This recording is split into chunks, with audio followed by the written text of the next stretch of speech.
what everyone gets wrong about INTJs. They are arrogant, dismissive, and think they're always right. These three are a deadly trifecta that all exist in the same ballpark. It's valuing their own opinions and conclusions more than anyone else's. I believe this perception comes from them completely devaluing extroverted feeling, which is their blind spot. Or to rephrase that, this negative perception of them comes from the fact that they don't care about managing their own perception. They will rarely care about the consequences of stating a strong opinion, getting into an intellectual sparring match with someone, or pointing out a mistake they think someone has made in their reasoning. An ESFJ, for example, would always be balancing the desire to avoid offending people and to express their unfiltered, more blunt opinions. For all you know, they might believe everyone else's view is stupid, but they just won't drop that hammer on them. INTJs are direct, uncompromisingly so. The fault, so to speak, could easily be placed on the people who ascribe motivations and see implications from what the INTJ has said that simply are not there.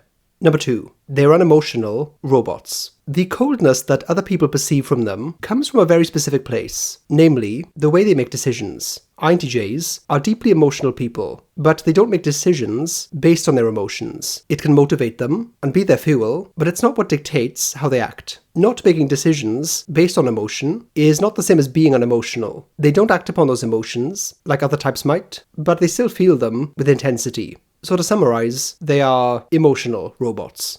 Number 3. They are long-term planners and thinkers. This one isn't wrong as such, but I think there's a more precise way to explain how their mind works. Their thinking is systematic in nature. That means they'll think about what can solve a problem globally and generally. If, speaking from experience, you have an INTJ music student, when you're trying to teach them a specific piece, instead of focusing on just that, their mind will naturally go to the question of what is the most efficient method of learning any piece, or what is the most logical order of pieces to learn to get good as quickly as possible. If they are working at a company, and recently it's been difficult for that company to hire the right person for a few roles, and the INTJ has decided they want to fix this, instead of personally interviewing people and getting into the specifics, they'll start by examining the entire hiring process to see if there are structural problems. Again, they'll want to change things in such a way that makes hiring people for any role better, not the individual case alone. They are higher level or deeper problem solvers. I think this is why they are seen as long-term or long-range thinkers. It's because they want to solve things indefinitely, which, by definition, is kind of long-term.